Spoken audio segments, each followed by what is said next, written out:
Bonjour à tous. On va attendre quelques petits instants, quelques petites secondes. Je vois que tout le monde se connecte. Voilà, avant de commencer le webinaire, on attend 30 petites secondes. En tout cas, bonjour à tous. Donc, je suis Emmanuelle de Cantou. Bienvenue à notre webinaire donc, sur les troubles de l'apprentissage et le numérique comme outil de compensation. Alors, je suis ravie de vous accueillir aujourd'hui. Donc, moi, je suis Emmanuelle de Cantou et je suis accompagnée de Tatiana Delacroix, à qui je vais laisser la parole dans quelques instants. Donc, Tatiana, pardon, est ergothérapeute, psychomotricienne et formatrice donc, à l'association belge pour les personnes en difficulté d'apprentissage, donc APEDA. Avant de commencer, permettez-moi de vous remercier d'abord d'avoir pris le temps de vous joindre à nous parce que vous êtes vraiment nombreux à vous connecter et à vous être inscrits à ce webinaire.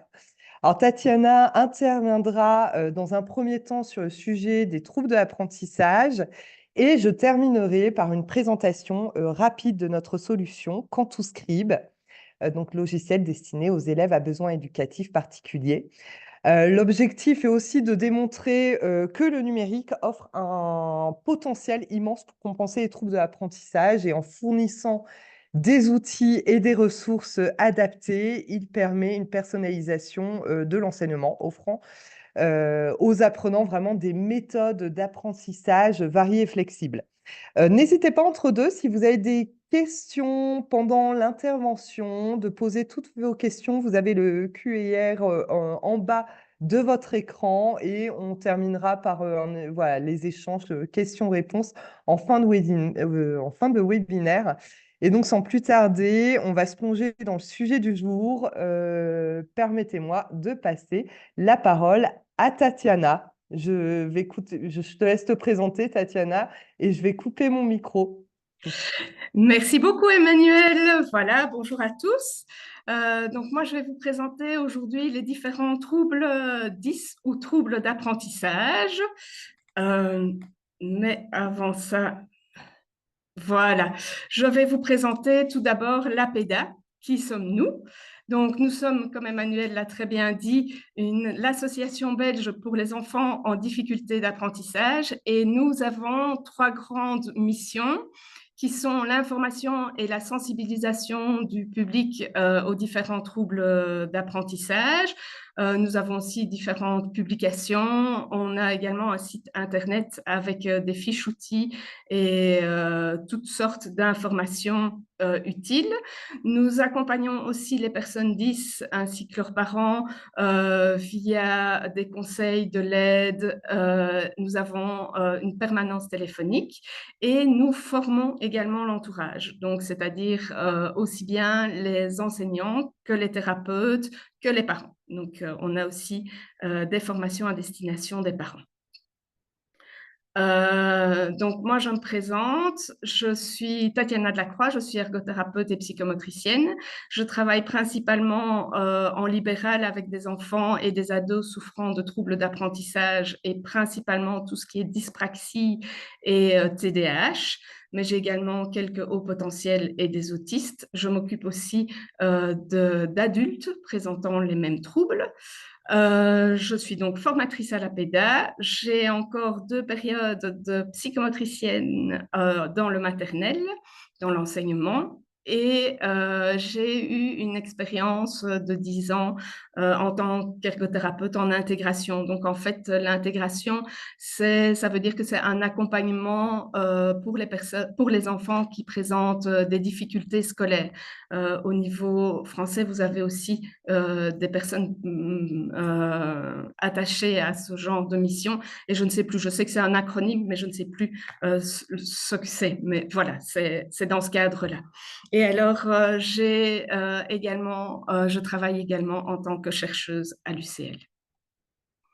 Alors, aujourd'hui, nous allons parler des troubles d'apprentissage.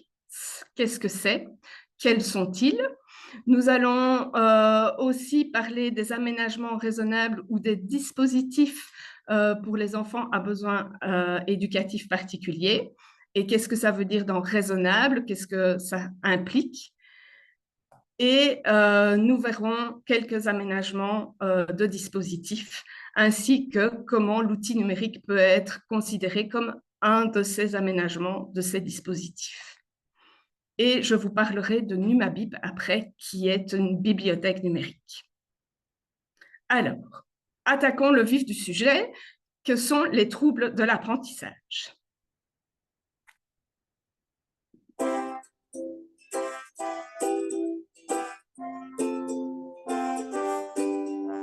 Saviez-vous qu'en moyenne, 2 enfants par classe souffrent d'un trouble 10 en Belgique? Ces handicaps invisibles engendrent des difficultés d'apprentissage pouvant mener à l'échec ou même au décrochage scolaire. Ces enfants ne sont pas nécessairement fainéants ou bêtes pour autant. En quoi consistent les troubles de l'apprentissage? Ces troubles de l'apprentissage, communément appelés troubles 10, peuvent toucher différents domaines d'apprentissage, tels que la lecture, on parle alors de dyslexie, l'écriture pour la dysgraphie et la dysorthographie, l'automatisation des mouvements pour la dyspraxie, mais aussi le langage avec la dysphasie, les capacités attentionnelles pour le TDAH, le calcul avec la dyscalculie. Quelles sont les conséquences des troubles 10? Ces troubles mettent votre enfant en situation de double tâche. Il est alors difficile de réaliser plusieurs tâches de manière simultanée.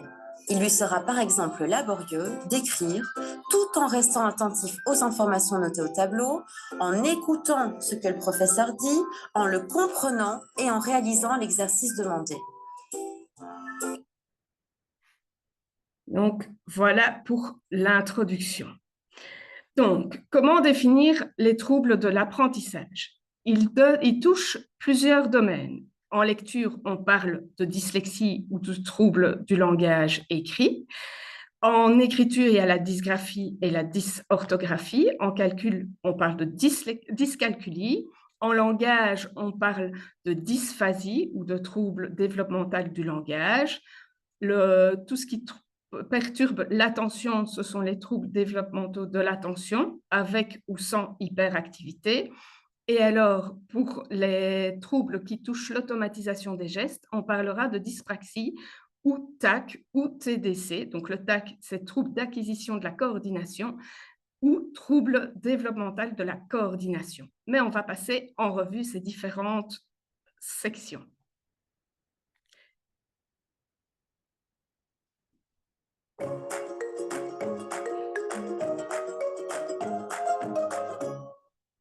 Dina et Tristan sont tous les deux élèves dans une classe de 3e année. Dina et Tristan ont tous les deux éprouvé des difficultés dans leur dernier examen de lecture en français. Bien que le résultat au test soit le même, les problèmes d'apprentissage que vivent Dina et Tristan, quant à eux, sont différents.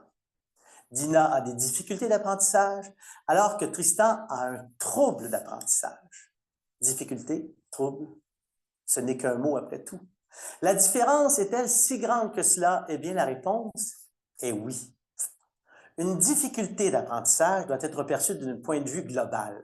Les causes sont souvent multiples, mais généralement circonstancielles. Les difficultés d'apprentissage ont parfois une source affective. Exemple, l'anxiété de performance qui paralyse, un manque de motivation et d'intérêt qui pousse à se désengager, une situation socio-économique ou familiale qui affecte la disponibilité à apprendre, etc. Il s'agit parfois de difficultés de nature pédagogique. Exemple, le style d'enseignement ne correspond pas au style d'apprentissage de l'enfant, ses méthodes de travail ou ses stratégies ne sont pas efficaces, par exemple.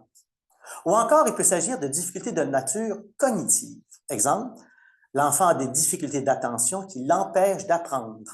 L'enfant a un trouble de langage qui affecte ses habiletés de lecture et d'écriture, etc. Dans ce cas-ci, le problème que rencontre Dina, c'est qu'elle ne comprend pas ce qu'elle lit parce que l'anxiété de ne pas réussir l'examen l'empêche de pouvoir se concentrer. Le stress paralyse sa capacité à bien réfléchir et comprendre ce qu'elle lit. La difficulté arrive à un moment précis dans le parcours scolaire et une aide appropriée de la part de l'enseignant ou de ses parents peut limiter l'impact de la difficulté. Il s'agit donc d'une difficulté relativement temporaire lorsqu'il est possible d'intervenir sur les facteurs impliqués. Un trouble d'apprentissage est de nature neurologique et génétique. Le problème de Tristan, c'est que son cerveau n'arrive pas à identifier les mots écrits de façon efficace et d'automatiser la lecture. Pourtant, Tristan n'a pas de problème auditif, ni visuel, ni attentionnel et possède un bon potentiel intellectuel. Malgré des interventions adaptées et soutenues, ces difficultés sont persistantes. Cependant, la mise en place de stratégies compensatoires permet à Tristan de poursuivre son cheminement scolaire. La concertation des différents acteurs autour de l'enfant facilite aussi la réponse à ses besoins spécifiques. Donc voilà, ici, c'était vraiment pour bien illustrer la différence entre troubles et difficultés. Et même si c'est différent, c'est important de prendre la notion de la différence.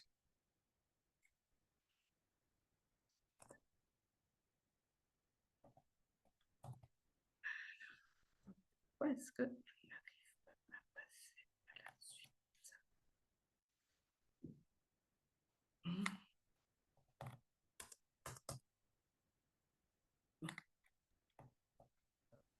Tu as besoin d'aide, Tatiana? Je n'arrive pas à passer à la dia suivante. Et si tu fais échappe? Voilà. Ouais, super. Super, excusez-moi. Les aléas du direct. Voilà, exactement. Je voulais éviter la fin, mais en fait, à mon avis, j'ai intérêt à laisser aller les vidéos jusqu'au bout.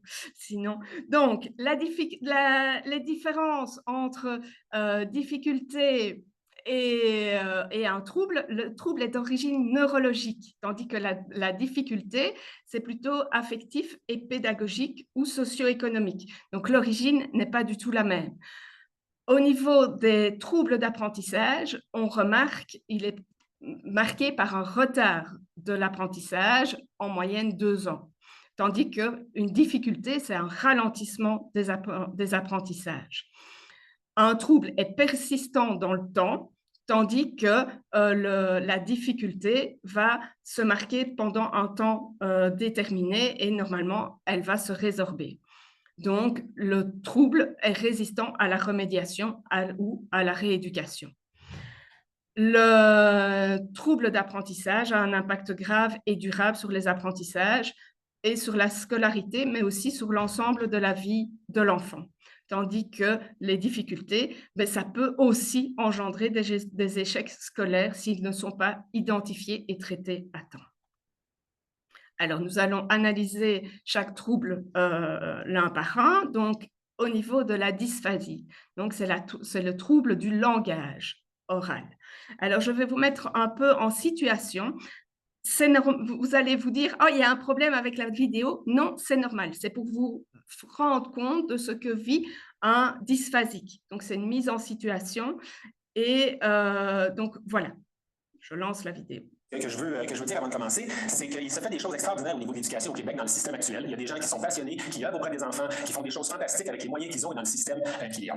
Autre chose, je ne veux pas faire une critique du système d'éducation actuel. Donc, ce que je vais vous présenter comme données, ce que je vais vous dire ce soir, ce n'est pas des éléments pour critiquer le système en place, mais c'est beaucoup plus pour servir de base, pour savoir. Alors, c'est une des données, le milieu socio-économique d'où vous venez détermine votre future propension à réussir au niveau du système scolaire. Donc, dépendamment du milieu socio-économique où vous êtes né, il y a une influence sur votre cheminement. Votre sexe indique votre propension à réussir, plutôt au niveau des habiletés sociales. Troisième, on s'en va et on s'en va aussi,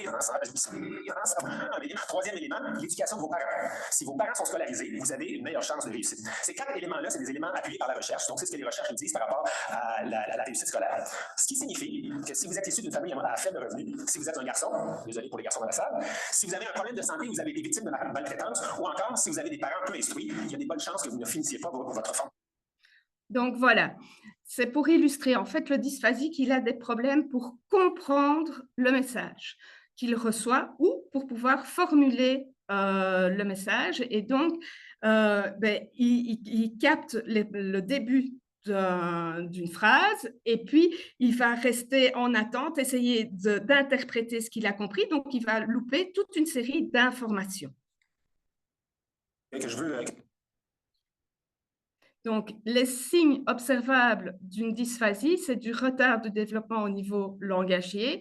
Ce sont des enfants qui n'arrivent pas à avoir de sens de l'humour. Pour eux, ils sont au premier degré. Ils n'arrivent pas à intégrer le second degré. Donc, tout ce qui est expression en avoir plein le dos, par exemple, eux, ils voient vraiment que quand on dit on en a plein le dos, ils s'imaginent qu'on a les problèmes sur le dos. Donc, voilà. Ils sont forcément peu spontanés à l'expression verbale. Au niveau des phonologies, on peut retrouver des troubles au niveau de l'articulation, au niveau des phonèmes aussi. Il y a des confusions de lettres. Au niveau de la syntaxe, les mots ne sont pas forcément respectés parce que parfois, comme ils prennent du temps pour structurer leurs réponses, ben, ils les sortent comme ça vient. Donc, forcément, leurs phrases sont courtes et simples. Et par exemple, tout ce qui est la notion du temps conjugué au futur ou au passé, ben, c'est compliqué pour eux. Ce sont des enfants qui parlent principalement au présent. Il y a aussi des erreurs dans le choix des déterminants. Ils ont un vocabulaire relativement pauvre et donc ils utilisent peu d'adjectifs de préposition ou de mots liens puisque ça leur pose problème pour développer leurs phrases. Au niveau lexical, ils ont des difficultés forcément pour faire le rapport entre le signifiant et le signifié, donc associer un mot avec sa signification. À pouvoir reformuler les phrases, c'est compliqué pour eux et ils ont souvent des temps de latence longs. Donc, c'est-à-dire que ce sont des enfants à qui on va poser une question et on a l'impression qu'ils sont inattentifs.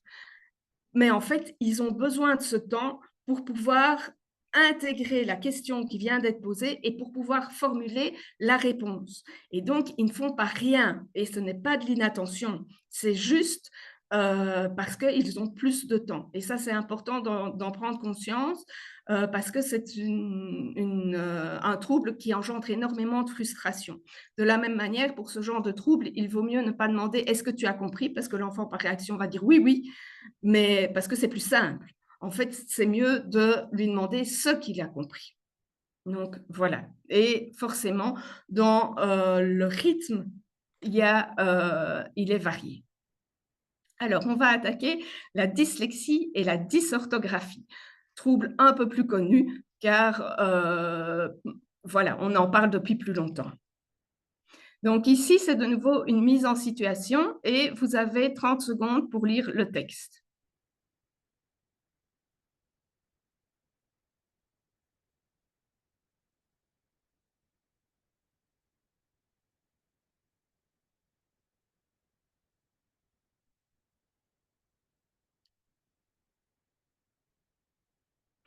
Ce qui est important aussi, c'est pas tellement de voir la difficulté, mais c'est de vous rendre compte de, tiens, au fond, comment est-ce que moi, je me suis sentie par rapport à ce texte? Quelle a été ma réaction? Oh là là, c'est compliqué. Oh, bah, j'essaye même pas. Donc, voilà, ce sont tous des sentiments que les enfants dyslexiques, dysorthographiques peuvent ressentir. Et en fait, la solution, voici. Et donc, c'est plus un problème mathématique que réellement de la compétence de lecture. C'est ça aussi qu'il est important d'en prendre conscience, parce que parfois, dans les évaluations, on a des enfants qui finissent par dire « je suis nul en maths », et en fait, ce n'est pas les maths qui posent souci, mais c'est la lecture de l'énoncé du problème. D'où, par exemple, une synthèse vocale via l'outil numérique va pouvoir aider les enfants. Donc ici, une spécialiste qui va nous expliquer un peu les choses. Quand on parle de dyslexie, ça veut dire une difficulté à lire. Et quand on parle de dysorthographie, c'est la difficulté qui vient presque toujours avec la dyslexie, qui est la difficulté à orthographier les mots. Donc, généralement, un élève qui va être dyslexique va être à 99,999% du temps dysorthographique. Ça vient ensemble, ces deux conditions-là. Maintenant, on appelle ça un trouble spécifique d'apprentissage de la lecture. Ces élèves-là, ça va être des élèves qui lisent très lentement et ou très imprécisément. C'est comme si leurs yeux ne voient pas bien les lettres, les mots. Les mots sont mal formés pour eux et donc ça nuit à la compréhension de la lecture. Les personnes dyslexiques, dysorthographiques, on peut les voir à tous les niveaux de la scolarité et parfois, ça peut arriver qu'on va les diagnostiquer seulement au secondaire ou même au cégep quand le trouble est très léger et que les élèves ont compensé beaucoup pendant leur scolarité.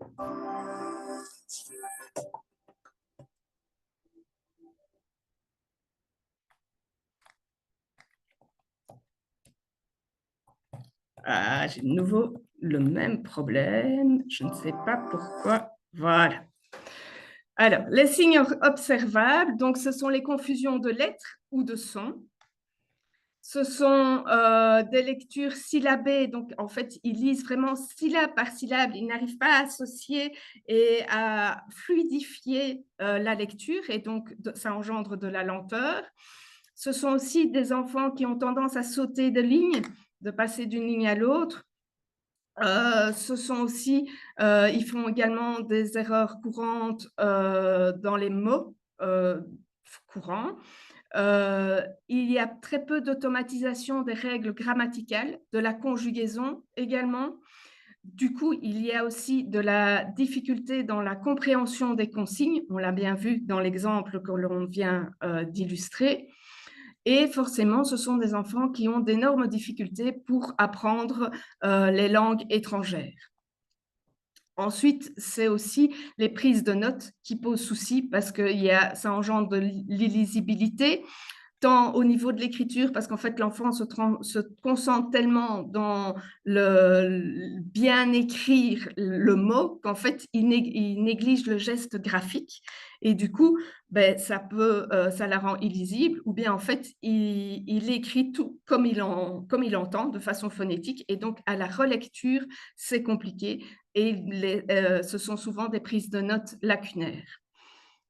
Il y a aussi de très grosses différences entre l'oral, des performances à l'oral et à l'écrit. Donc, ce sont des enfants pour qui il est recommandé de demander de passer, par exemple, les interrogations ou les examens à l'oral plutôt qu'à l'écrit.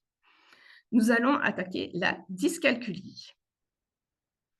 Alors, la dyscalculie, en fait, c'est un problème lié au nombre. C'est la non-automatisation des nombres. Donc, nous, on écrit, par exemple, les nombres en base 10. C'est comme si on vous demandait d'écrire les nombres en base 6. Alors, on n'est pas là pour apprendre la différence entre base 6 et base 10, mais sachez que 13 écrit en base 6, c'est 21. Donc, ça nous oblige d'avoir une réflexion par rapport à ce nombre et se dire, bah, tiens, comment est-ce que je pourrais passer de 13 à 21 ? Eh bien, l'enfant dyscalculique, il est tout le temps dans cette notion. Tiens, au fond, 2, ça représente quoi ? Voilà. Donc là, je vous donne un peu l'explication pour les curieux. Et une petite vidéo explicative.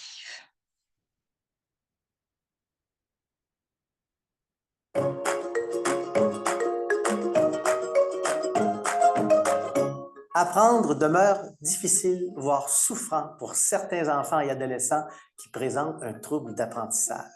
Parfois, le sac est lourd à porter. C'était ça aussi l'idée d'appeler ça un caillou dans le sac d'école. C'était de le mettre un peu à côté de soi, là, le trouble d'apprentissage, puis dire, attends, là, je vais le regarder dans tous les sens, le jauger, le comprendre, le connaître, mais je suis beaucoup plus que ce trouble-là et je peux m'adapter aux défis qu'il me pose. Et tu n'es pas un caillou. Non. Ça, il y a le caillou et il y a moi. Exact. Voilà. Merci.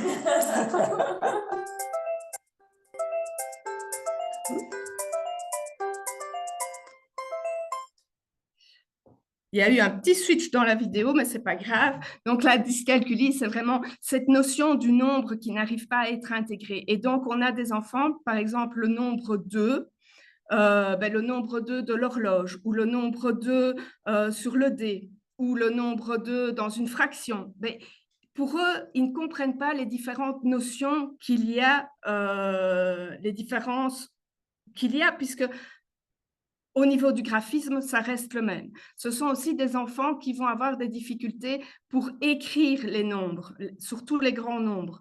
Donc, par exemple, 123, ils vont écrire 100 d'abord, donc 1, 2, 0, et puis 23.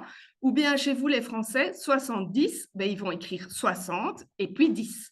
Donc, voilà, ça, ce sont les expressions. Donc, les signes observables, nous avons des difficultés forcément pour tout ce qui est automatisation et mémorisation des tables de multiplication.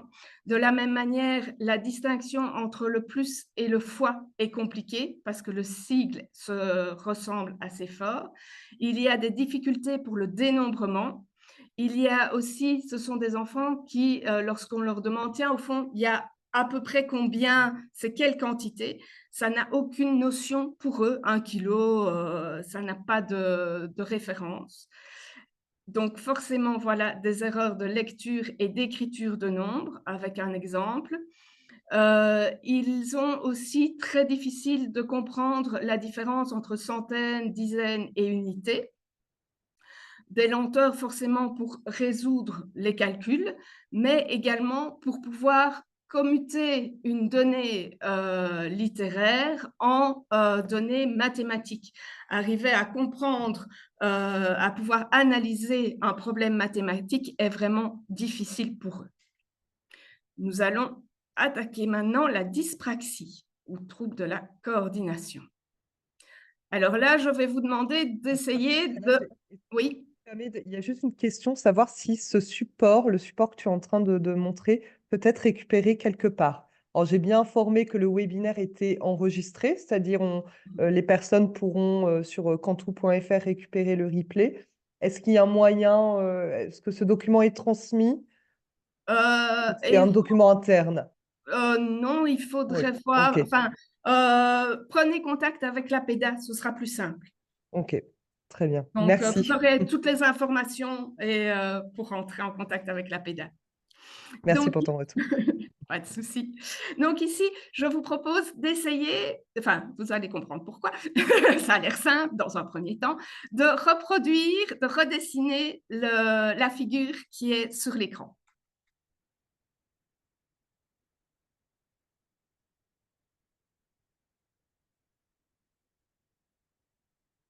C'est toujours la même figure, hein. Il n'y a qu'à continuer.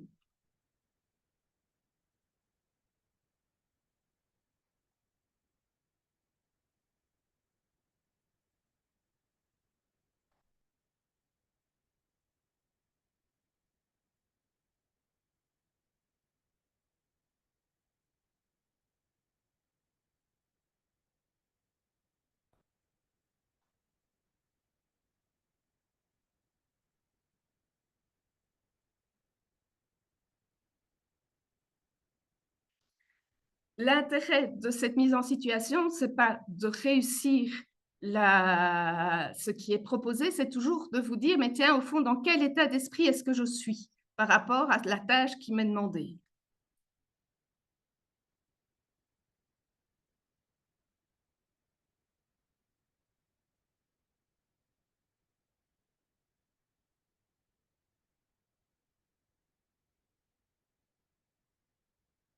Quelle est ma réaction?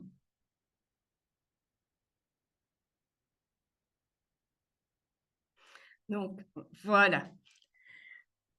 Ici, c'est une illustration de ce qu'on appelle la dyspraxie visuospatiale. Donc, la dyspraxie, on va vous l'expliquer dans la petite vidéo, mais la dyspraxie peut se marquer aussi bien dans l'automatisation des gestes. L'automatisation, c'est quoi? C'est le fait qu'on ne réfléchisse pas à comment faire un geste.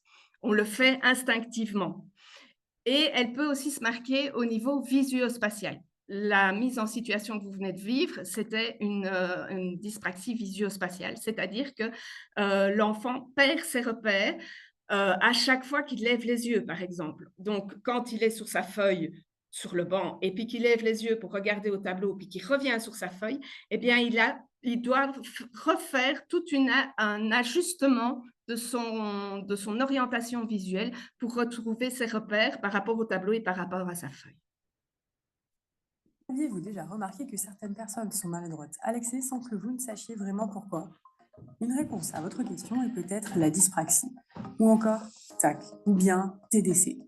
Mais qu'est-ce que la dyspraxie? C'est un handicap invisible qui empêche une personne de bien coordonner ses gestes et de les automatiser. Normalement, dans la vie quotidienne, notre cerveau automatise toutes les tâches répétées.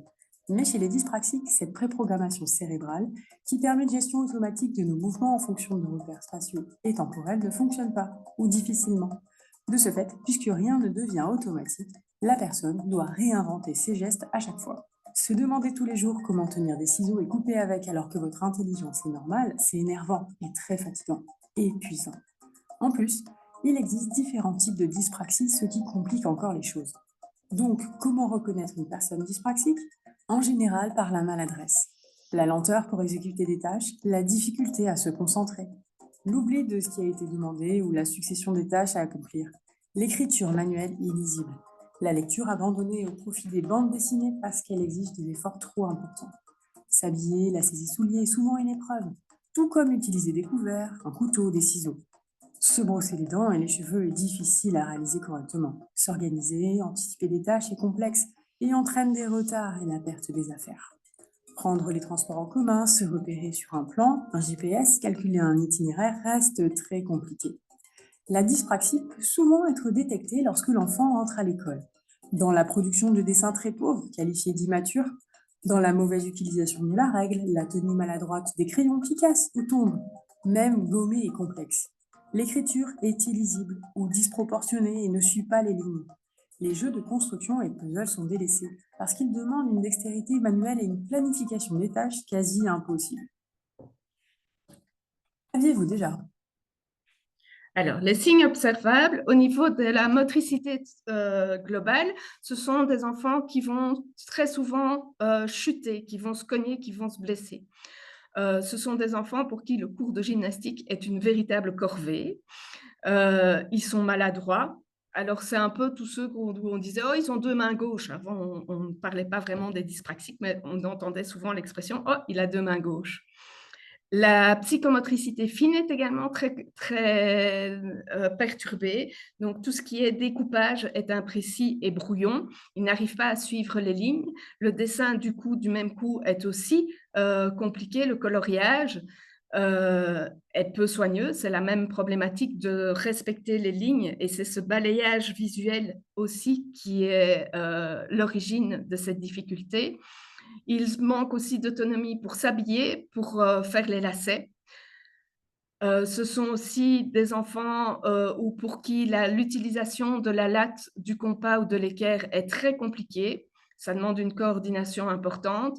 Ce sont aussi des enfants, même le tracé à main levée est compliqué. À côté de ça, ils peuvent être doués, un dysgraphique, par exemple, peut être doué en dessin, parce que ça, c'est une autre compétence. Au niveau neurologique, ce n'est pas la même compétence. Ils ont des difficultés pour tenir leur crayon, et donc le graphisme est souvent peu lisible. Et le graphisme s'associe souvent à des douleurs ou bien des contractures. Ce sont des enfants, vous allez voir, ils ont tout le bras complètement figé, étendu, un peu comme si on écrivait avec la main non dominante. Et ce sont également des enfants pour qui le classement est difficile. Alors, en lecture, ce sont aussi des enfants, du coup, qui vont avoir, de par ces difficultés visuelles, avoir des sauts de ligne. Donc, vous voyez que d'un trouble à l'autre, il y a des points qui se retrouvent pour certains. Il y a également des inversions de lettres, comme dans la dyslexie. Au niveau de l'orthographe, forcément, il y a de nombreuses erreurs de copie. L'illustration que vous avez vécue par la représentation du dessin, vous comprenez bien que si c'est des phrases à réécrire, les erreurs sont multiples. Forcément, du coup, peu de résultats au niveau des dictées. Alors, on va aborder maintenant le trouble déficitaire de l'attention.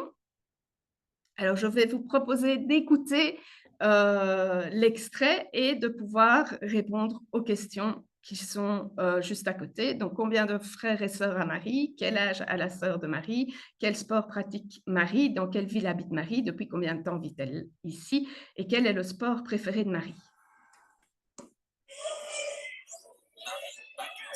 Et habite avec sa famille dans une grande maison à Montpellier depuis 3 ans. Il s'habitait auparavant à Paris, dans un petit appartement du 5e arrondissement. Marie Marie a 2 frères de 17 et 19 ans et une sœur de 8 ans.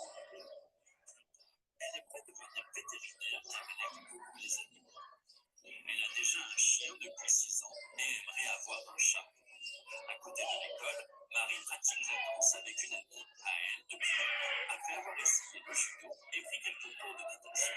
Mais le sport qu'elle préfère, c'est l'équitation.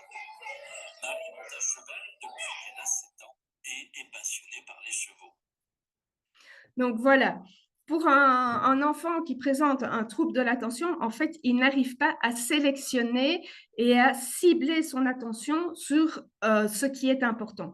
Tout est sur le même niveau. Donc, la cour de récréation, le crayon du copain qui tombe par terre, la chaise du voisin de devant qui bouge et accessoirement ce que raconte l'instituteur, eh bien, tout ça, c'est sur le même niveau et c'est très difficile pour lui d'arriver à sélectionner ce sur quoi il doit porter son attention. Donc, les signes observables, c'est la difficulté à prêter son attention sur les détails. Ce sont aussi des enfants pour qui tout ce qui est jeu des 7 erreurs est très compliqué. Et ils font des fautes de distraction.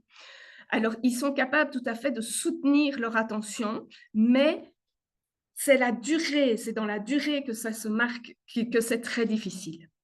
Alors, ils ont souvent, on remarque souvent qu'ils ont des difficultés pour écouter et écouter les consignes.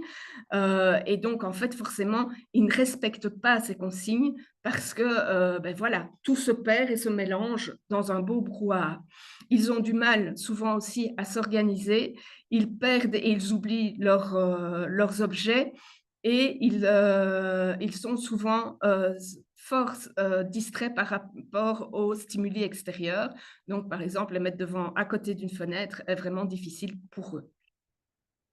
Alors, la dysgraphie, c'est donc un trouble du graphisme, donc de l'écriture. Donc, je vous propose de recopier cette phrase avec votre main non dominante. La dysgraphie, comme on l'a vu déjà dans la dyspraxie, est souvent associée à la dyspraxie. C'est deux troubles fort concomitants, comme la dyslexie et la dysorthographie. La dysgraphie, c'est quoi? Eh bien, tout simplement la difficulté d'écrire correctement. Mais attention, on ne parle pas de faute d'orthographe ou de grammaire. On est atteint de dysgraphie quand on n'arrive pas à organiser son écriture. Les traits ne sont pas réguliers, du coup les lettres sont trop petites ou trop grandes, parfois dans le même mot. Et puis, on ne laisse pas toujours le même espace entre les lettres ou entre les mots qu'on écrit.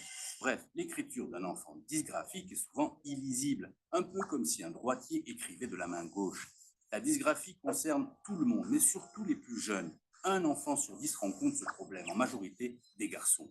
La dysgraphie, c'est vraiment embêtant. À cause d'elle, on a souvent du mal à se faire comprendre. On écrit super lentement et on doit tellement se concentrer qu'on n'arrive plus à apprendre autre chose. Et ça, pour l'école, c'est pas l'idéal. Donc voilà, la dysgraphie, forcément, il y a des associations et les symptômes principaux, c'est une vitesse très lente d'écriture, une écriture illisible, des douleurs, une mauvaise organisation de la page, le non-respect des lignes, peu ou pas de ponctuation, des faibles niveaux orthographiques, de la fatigue, du dégoût. Mais attention qu'un dysgraphique peut également avoir une très belle écriture. L'un n'empêche pas l'autre, mais alors les signaux d'alerte vont être la lenteur, la fatigabilité et les douleurs. Alors, maintenant qu'on a fait le tour de l'ensemble des troubles, ben forcément, il y a moyen de trouver des aménagements, des dispositifs pour leur faciliter la tâche. Alors, qu'est-ce que c'est qu'un aménagement raisonnable ou un dispositif? C'est une mesure concrète. Alors, c'est obligatoire en Belgique afin de réduire l'effet négatif de l'environnement sur la participation de la vie scolaire. Elle peut avoir trois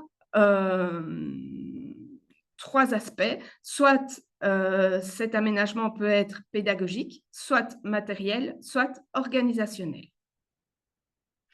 Alors, le côté raisonnable de l'aménagement, ça va être lié au fait du coût financier, parce qu'on ne peut pas non plus sortir, voilà, que ce soit trop élevé. C'est aussi la fréquence et la durée dans lequel ça va être mis en place, l'impact sur l'organisation de la classe et sur également la vie des autres élèves.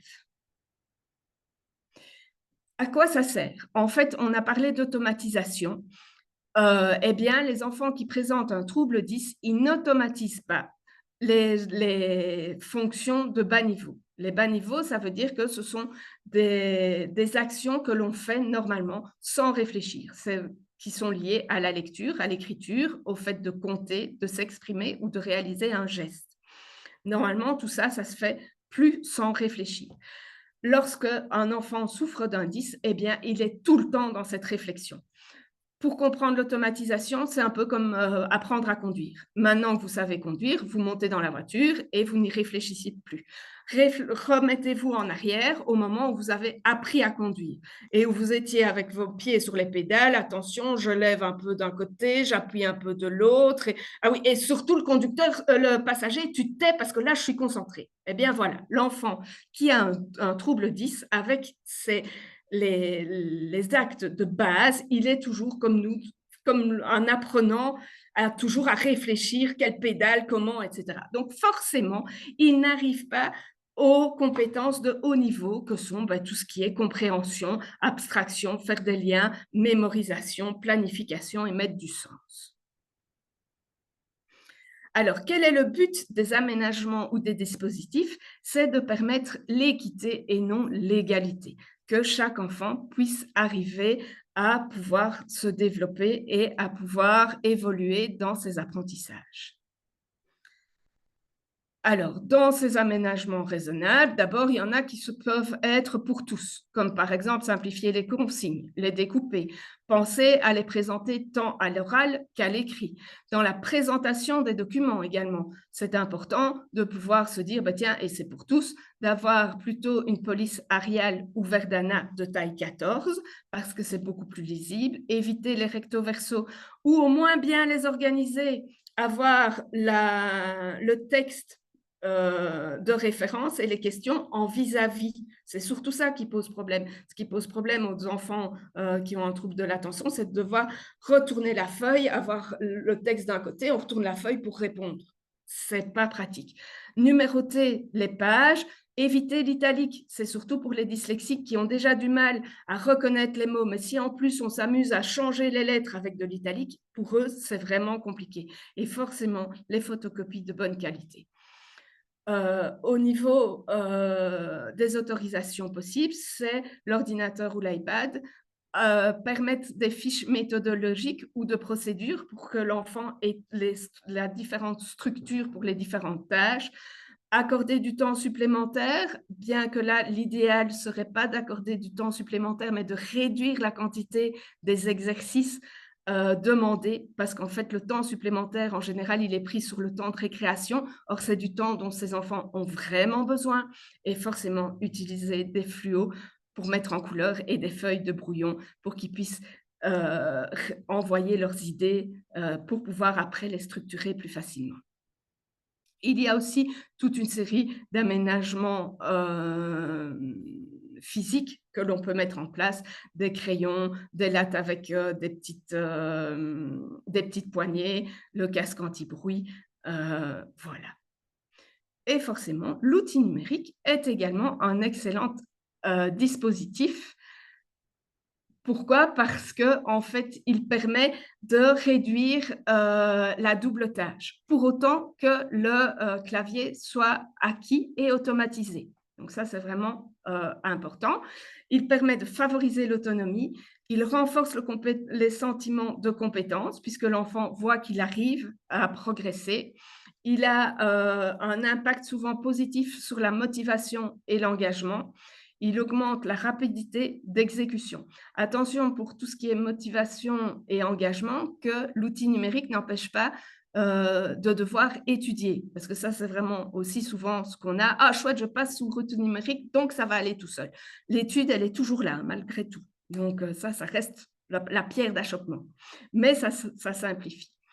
Alors, Numabib, je vous en avais parlé au début de cet exposé, c'est donc une bibliothèque numérique par laquelle on peut avoir accès gratuitement à la version PDF des livres, des manuels scolaires pour la Belgique.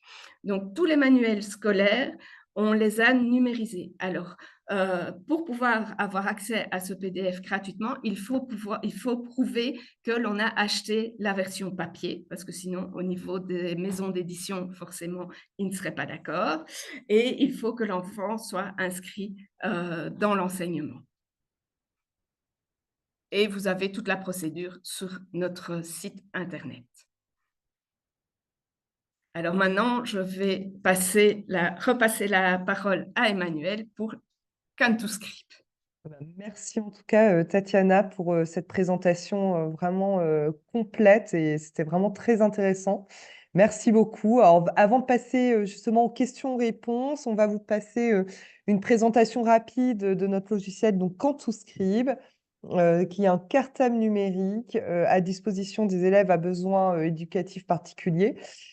Où l'élève, peu importe la matière, peu importe le niveau, peu importe le trouble, peut suivre 100% de son programme scolaire. Après, je reviens, Tatiana, je t'invite à passer la vidéo et je reviendrai dessus juste après.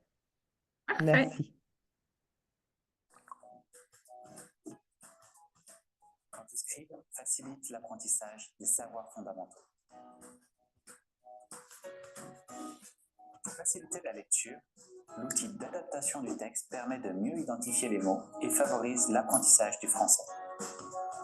Pour faciliter l'écriture, l'aide à la saisie et le correcteur grammatical soutiennent l'élève et améliorent sa fluidité dans la prise de notes. Pour la compréhension orale, l'élève peut s'entraîner avec la synthèse vocale, ainsi que la reconnaissance vocale. Pour le calcul et les sciences, Can2Scribe dispose d'outils pour représenter tout type de schéma, ainsi qu'un moteur permettant d'écrire n'importe quelle formule pour les maths ou la physique. Pour l'utilisation de documents pédagogiques, l'élève pourra éditer tout type de document dans son cahier, qu'il s'agisse d'un PDF, d'un document Word ou d'un livre numérique. Sur ces documents, tous les outils de compensation sont accessibles. Pour l'organisation et la mémoire, Can2Scribe permet de ranger tous les cours par matière et inclut un agenda scolaire pour le suivi des devoirs, ainsi qu'un emploi du temps.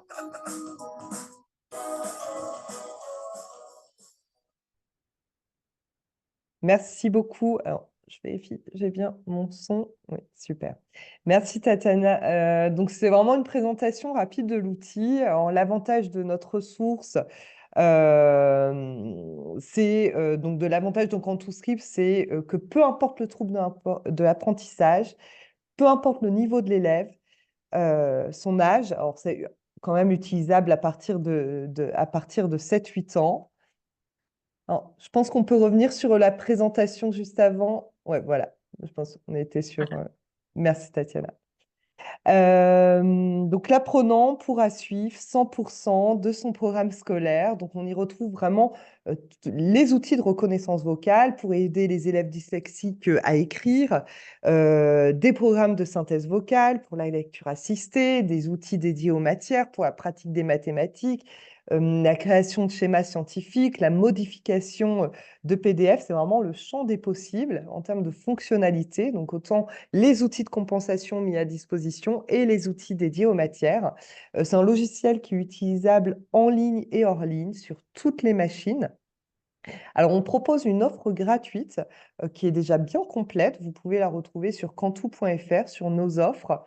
Et vous retrouvez cette offre gratuite. Vous retrouvez toutes les fonctionnalités. Donc, vous pouvez en profiter.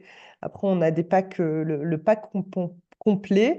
On accompagne également les établissements scolaires, donc à la mise en place, l'utilisation de Can2Scribe. Donc, on a des packs pour les établissements scolaires. Et sachez que tous les enseignants, les professionnels de santé, logopèdes, AESH, donc les équipes des pôles territoriaux, peuvent profiter d'un compte ambassadeur complet, gratuit à vie, et qui vous donne accès vraiment à toutes les fonctionnalités pour pouvoir tester l'outil. Donc, n'hésitez pas à nous en faire la demande si vous voulez tester le logiciel, donc sur cantou.fr. Donc, alors, pour les personnes, peut-être on a croisé certains d'entre vous donc, au 7 il y a 2 semaines qui ont déjà pu commencer à investiguer, en tout cas à tester l'outil. Donc, n'hésitez pas à nous en faire la demande. Donc, utilisable, c'est un logiciel utilisable à partir de 7-8 ans jusqu'à la fin des études. Il y a vraiment des interfaces personnalisables en fonction du niveau de l'élève. Voilà pour une présentation rapide, mais sachez qu'on organise des webinaires un peu plus, voilà, des webinaires de formation que vous pouvez retrouver sur le site internet. Ce que je vous propose, on a encore, voilà, c'est de passer aux questions, aux questions-réponses. En tout cas, merci beaucoup et merci Tatiana pour vraiment cette présentation complète de l'ensemble des troubles de l'apprentissage. Il y a eu alors, il y a eu une question sur, en effet, le support. Alors, sachez qu'il y a le webinaire est enregistré et vous pourrez le retrouver sur le site. Est-ce qu'il y a d'autres questions? N'hésitez pas à les poser soit dans le chat ou sur questions et réponses. Voilà, pour le support, j'ai mis les coordonnées de la PEDA pour faire la demande. Super, merci beaucoup Tatiana. Alors, je vois il y a encore pas mal de monde de connecté, mais je ne vois pas encore de questions.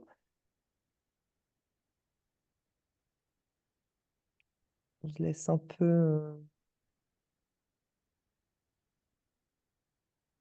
Apparemment, tout est clair. Ah si, voilà. Le logiciel est-il bien prévu autant pour tablette que pour PC? Oui, tout à fait. C'est vraiment le Cantuscribe est utilisable sur toutes les machines. On a même une application mobile. Il y a une autre question.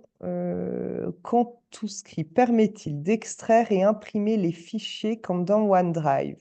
Alors, tout à fait. En fait, vous pouvez alors vous pourrez tester hein, avec l'offre gratuite. En fait, vous allez pouvoir télécharger n'importe quel support, que ce soit en DocX, Word, PDF, excusez-moi.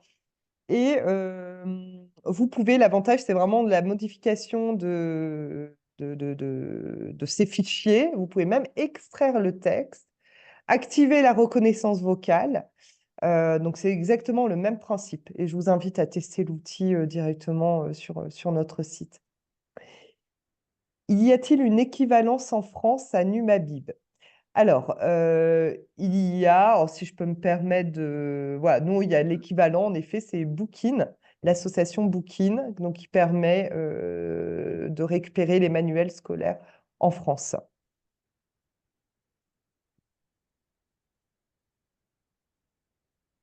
Est-ce que Cantuscribe peut-il être utilisé en situation d'examen?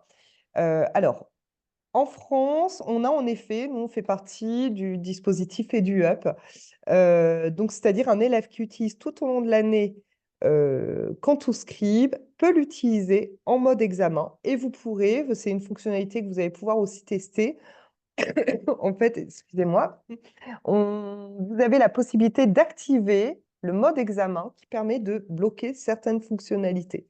L'avantage, c'est qu'on peut donner accès au cours ou non. C'est qu'on va pouvoir activer le correcteur orthographique, donner accès à Internet ou non. Et je vous invite aussi à le tester. Donc oui, en effet, on a le mode examen sur Cantou. Maintenant, pour la Belgique, au niveau des épreuves certificatives, Cantou n'est pas encore bien connu. Donc, il n'est pas encore repris, mais rien n'empêche de faire une demande voilà, au moment de l'introduction pour avoir la version numérique. Merci pour la précision, Tatiana. Pas de problème. Peut-on scanner des documents avec le logiciel? On a un outil OCR, donc qui est la capture, c'est-à-dire vous avez la possibilité de récupérer Alors là, c'était une présentation rapide, mais on a des webinaires justement qui montrent toutes ces fonctionnalités. Vous pouvez récupérer aussi les webinaires passés. Mais en tout cas, on a un OCR, donc reconnaissance de caractère, qui vous permet de prendre en photo, d'extraire le texte de votre photo, de pouvoir le modifier, d'utiliser la reconnaissance vocale. Donc tout à fait, on a en tout cas la possibilité de récupérer un document et d'utiliser les outils de compensation sur ce document. Sur la version, excusez-moi, sur la version payante, pour bloquer certaines fonctions. Alors, c'est-à-dire, donc, si par exemple, il y a donc, sur la version payante, donc c'est vraiment l'accès à toutes les fonctionnalités. Si vous voulez désactiver certaines fonctionnalités, vous avez en effet à disposition une boîte à outils, la boîte à outils où vous allez pouvoir choisir justement les outils que vous souhaitez activer ou désactiver. Si un outil, 2 ans plus tard, en fonction de l'évolution de l'élève, doit être réactivé, vous avez la main dessus. J'espère que je réponds bien à la question. Donc, comment faire accepter le logiciel aux enseignants? Mon fils n'a le droit que d'utiliser l'agenda. N'hésitez surtout pas à nous mettre en relation avec les établissements. Nous, on a plusieurs établissements belges qui ont commencé, on est déjà bien implantés, on est en France reconnu, certifié par l'Éducation nationale. On arrive tout doucement en Belgique. En tout cas, on a vraiment de très bons retours. N'hésitez pas à nous mettre en relation avec les enseignants pour qu'on les forme, pour qu'on prenne du temps avec eux. Donc, on a une équipe sur le territoire belge. Voilà, il suffit vous pouvez nous contacter. Il y a un chat sur Cantou, nous donner plus d'informations pour qu'on vous oriente. Nous, dans ce qu'on propose aux établissements, il y a vraiment un suivi régulier, la formation, des questionnaires d'usage et on a surtout des mesures d'impact qui montrent la pertinence de l'outil. Alors, est-ce pareil pour les 10 en formation professionnelle? Tout à fait. C'est en fait, vous avez 2 interfaces, vous allez pouvoir découvrir 2 interfaces, c'est-à-dire une interface plus adaptée aux 7-8 ans jusqu'à 12 ans, et après une interface voilà, pour les 13 ans et plus. Donc, on a vraiment une interface, ce n'est pas que pour l'école primaire, c'est vraiment c'est utilisable jusqu'à la fin des études. Où pouvons-nous retrouver les webinaires précédents prochains? Alors, vous rendez sur cantou.fr, dans Bibliothèque, dans Webinaire, et vous avez les mercredis Cantou. Donc là, tous les mercredis à 17 h, comme aujourd'hui, on a un webinaire avec des thématiques particulières. Et vous pouvez sélectionner les webinaires passés. Et là, dans ce cas-là, on va vous demander de vous inscrire et vous allez réceptionner le lien. Alors, je reprends. Comment faire... Alors, donc, Aline qui répond. Donc, comment faire accepter le logiciel aux enseignants? Mon fils n'a pas le droit, mais Aline me précise qu'elle est en France. C'est la même chose. N'hésitez pas à nous mettre en relation avec l'établissement pour qu'on puisse les contacter. On peut aussi vous envoyer des supports. Voilà.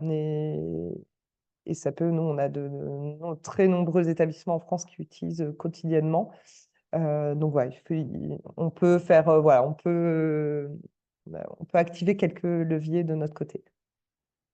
En situation d'examen, est-ce possible de bloquer certaines fonctions sur la version non payante aussi? Le mode examen est sur la version payante, je précise bien. Excusez-moi. Donc, en situation, voilà, donc ça, je le précise. Le mode examen, c'est sur une version complète. Comment faire pour les 10 adultes pour les aménagements? Alors, si vous pouvez, alors peut-être que Tatiana, c'est peut-être plus une question comme pour toi. Comment faire pour les 10 adultes pour les aménagements? Les aménagements, en fait, c'est d'abord, enfin, la situation en France et en Belgique est différente dans le sens où les troubles d'apprentissage en Belgique ne sont pas reconnus comme un handicap, ce qui est pour le cas pour certains en France. Donc déjà, là, ça fait une grande distinction. Et donc, en fait, les employeurs sont tenus d'aménager, enfin, au niveau de la législation, les employeurs sont tenus d'aménager les plans de travail, etc., à partir du moment où le handicap est reconnu. Donc, l'une des solutions, c'est de faire reconnaître ce handicap, donc faire des démarches auprès de la VIC pour pouvoir faire reconnaître ce handicap. Ça, c'est pour la Belgique. Maintenant, ça reste quand même balbutiant comme démarche. Donc voilà, mais on a de plus en plus de sociétés qui sont sensibilisées par le sujet et on a des grosses sociétés qui nous ont contactés pour faire ce type de conférence chez eux pour sensibiliser l'ensemble du personnel aux troubles 10 et aux aménagements qui sont possibles à mettre en place dans le cadre du travail. J'espère que j'ai pu répondre à la question. Merci Tatiana. Alors, j'ai une autre question. Alors, par contre, c'est sur les fonctionnalités. Est-ce que la version non payante est pérenne dans le temps ou faut-il un certain moment passer à la version payante? Alors, vous avez 30 jours d'offres. Dès lors que vous vous inscrivez sur Cantu, vous avez 30 jours d'offres complètes. Et ensuite, vous repassez sur l'offre découverte. Donc voilà, il y a 30 jours. Par contre, je reprécise, si jamais, Véronique, vous êtes enseignante, professionnelle de santé, là, vous pouvez profiter d'un compte complet. Il suffit de nous en faire la demande directement sur notre site. Alors, j'ai d'autres questions. Bonjour, je suis enseignante référente. Eh ben, vous avez accès au compte ambassadeur complet. Donc, je vous invite à vous rendre sur contou.fr et directement dans enseignant et en faire la demande ou nous contacter par le chat directement. Très bien, parfait. Donc, Christophe nous dit, je vais aussi des sensibilisations aux troubles 10. Vous voyez aussi donc des sensibilisations aux troubles 10. Alors, si Christophe, vous pouvez m'en dire davantage. Alors, j'ai d'autres questions. Alors, Christophe, je vous invite à m'en dire davantage sur voilà, au sujet de la sensibilisation aux troubles 10. Alors, j'ai de nombreuses questions qui arrivent aussi de l'autre côté. Alors, attends. Bonjour, est-il prévu de faire un lien vers une messagerie pour envoyer un exemple à un enseignant si vous... Donc, tout à fait. Sur Cantu, il y a un navigateur web. Et en fait, vous avez les sites autorisés et sans sortir de Cantu, vous pouvez accéder à votre messagerie, même à l'équivalent d'un ENT, environnement numérique de travail, où il peut avoir cette interaction enseignant-élève pour partage de documents. Quel est le prix de Cantuscript pour les élèves? Alors, je vous invite on a une page dédiée aux enseignants où vous retrouvez tous nos tarifs. Mais quoi qu'il en soit, à la suite de ce webinaire, une documentation sur APEDA et Numabib vous sera envoyée et également les supports côté Cantu. Alors, il est 18h02. Est-ce que Tatiana, j'ai encore quelques petites questions. Est-ce qu'on peut en faire le tour? Oui, ça va. Ouais, Pas de souci. J'avais prévu de déborder un petit peu éventuellement. Donc, il n'y a pas de problème. Parfait. Alors, concernant l'apprentissage de la frappe du clavier, avez-vous beaucoup de stages programmés? Tatiana, ça c'est pour toi. Alors, nous, on ne fait pas de stage pour les enfants. Donc, comme je vous ai expliqué, on forme l'entourage, mais tout ce qui est formation de l'enfant, voilà, on prend en fait, chaque enfant ayant des besoins spécifiques et des besoins particuliers, on réfère plutôt à un suivi chez des thérapeutes, de façon à vraiment bien cibler les besoins de l'enfant et en fonction de ces besoins, mettre la meilleure solution numérique en place. Parce que forcément, un enfant dyslexique ou un enfant dyspraxique ne va pas avoir besoin des mêmes fonctionnalités de logiciels. Et parfois aussi, il y a des logiciels qui vont très bien fonctionner chez certains enfants et qui ne vont pas être performants chez d'autres enfants. Donc, nous, on prend position sur aucun logiciel ou plus un outil qu'un autre.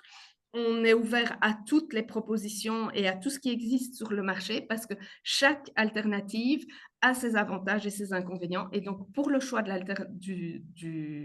l'outil numérique, comme pour l'apprentissage, on renvoie vers des thérapeutes parce que l'apprentissage aussi ne se fait pas de la même manière chez les enfants qui présentent des troubles de l'apprentissage, puisque forcément, ils sont en difficulté. Donc, on va proposer des formules individuelles.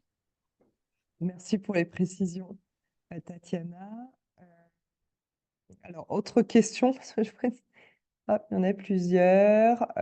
Pouvez-vous rappeler sur quel site on peut demander un compte ambassadeur? Vous allez sur cantou.fr, dans nos offres, vous cliquez sur, il y a établissement scolaire, professionnel de santé, enseignant, et en cliquant dessus, vous pouvez je joins le programme ambassadeur et vous faites votre demande. Il n'y a aucun engagement. Et nous, voilà, il y a quelques jours pour l'activer. On reçoit votre demande et voilà, on active le pack gratuit pour vous. Quid de l'utilisation, donc concernant Cantuscribe, pour les enseignants, ont-ils accès à tous les fichiers des enfants? Peuvent-ils facilement ajouter des fichiers à plusieurs enfants ou faut-il glisser le document chez chaque enfant?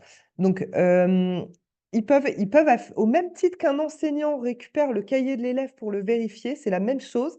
Ils peuvent accéder au compte de l'élève parce que, voilà, avec son identifiant et le mot de passe.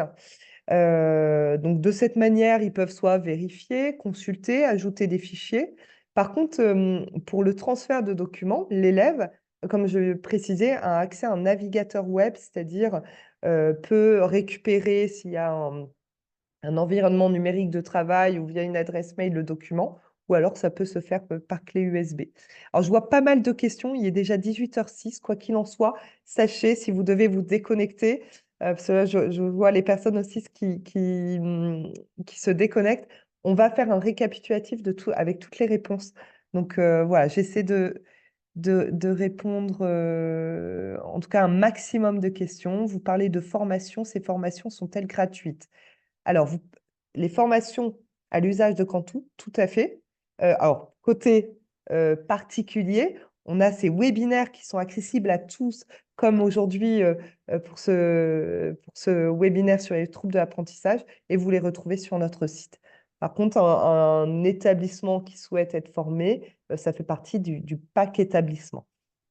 Et nous, au niveau de la pédale, les formations ne sont pas gratuites. Il y a une demande de participation, mais on essaye toujours d'être vraiment le plus juste et de demander le moins possible. Mais voilà, ça prend du temps et donc voilà, il y a une demande de contribution. Et alors, merci nous, pour les formations sont aussi bien en présentiel qu'en ligne. Donc, voilà, n'hésitez pas à aller voir sur notre agenda, puisque même pour les Français, ça ne pose pas de souci, puisque on alterne, on fait une fois une formation en présentiel, une fois en distanciel, que ce soit pour les thérapeutes, pas pour les enseignants, mais pour les thérapeutes et pour les parents, on alterne les deux solutions. Merci pour les précisions. En effet, parce que, alors que je ne savais pas si c'était pour Cantu ou pour Apeda. Donc, merci Tatiana d'avoir répondu pour l'Apeda. Existe-t-il aussi une équipe en France pour intervenir dans les écoles, collèges si les professeurs ne souhaitent pas utiliser Cantu? Oui, tout à fait. Alors, nous, notre siège est à Lille, hein, dans le nord de la France. Donc voilà, il faut nous mettre en contact, il faut nous contacter. Vous pouvez nous envoyer un mail sur contact@cantou.fr et pour qu'ils puissent avoir voilà, cet échange, cette présentation. Le mode examen est-il disponible lorsqu'on utilise un abonnement ou est-ce uniquement disponible dans la version payante complète? Le mode examen est disponible sur la version payante complète, je confirme.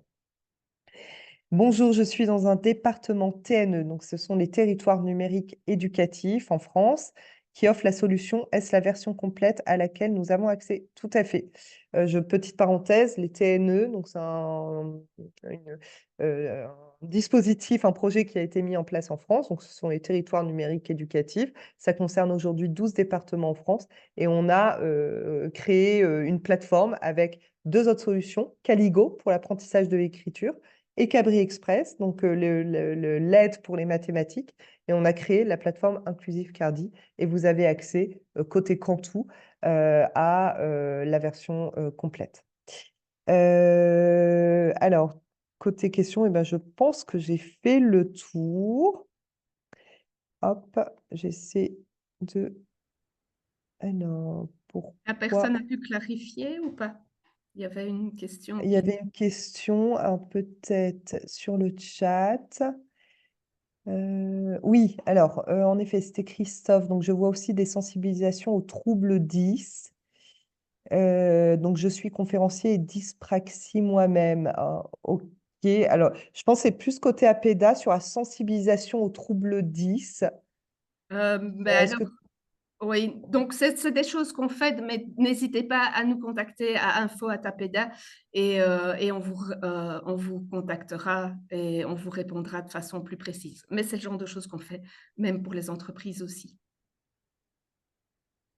Et l'offre pour les enseignants est-elle également disponible pour les enseignants en Belgique? C'est exactement la même chose, voilà, c'est la même offre sur le site. Je ne vois que pour les enseignants TNE.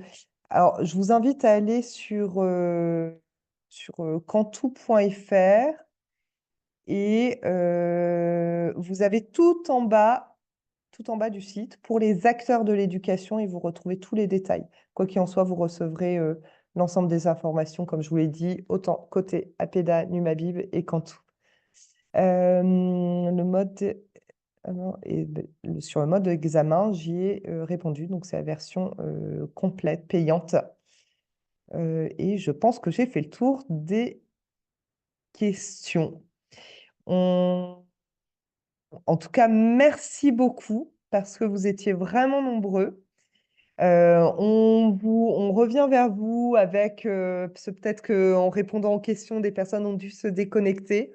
On va revenir vers vous avec vraiment tous les détails donc avant fin de semaine. N'hésitez pas à aller sur le site de l'APEDA Numabib pour avoir plus d'infos sur les formations et à découvrir également Cantou. En tout cas, merci beaucoup. Alors, Tatiana, tu veux peut-être rajouter quelque chose? Non, un tout grand merci pour votre participation. C'est toujours gai de voir que voilà, c'est un sujet qui intéresse et qui est passionnant. Tout à fait. Eh ben, merci à tous. Je vous souhaite en tout cas, on vous souhaite une très bonne soirée. Et nos équipes voilà, restent disponibles. Les équipes de APEDA et Cantou restent disponibles pour répondre à toutes vos questions. Je vais mettre fin. Oui, Tatiana, tu Oui, veux et revenir merci à Cantou de nous avoir invités. Eh Voilà. ben, merci beaucoup, Tatiana. Vraiment, c'était très intéressant et très complet. Et il y a surtout voilà, eu de nombreux participants. Donc, merci beaucoup, Tatiana, pour ta participation à ce webinaire. Je vais mettre fin au webinaire. Merci beaucoup et très bonne soirée à tous. À bientôt. Au revoir, merci. Au revoir. Bonne soirée. Bonne soirée.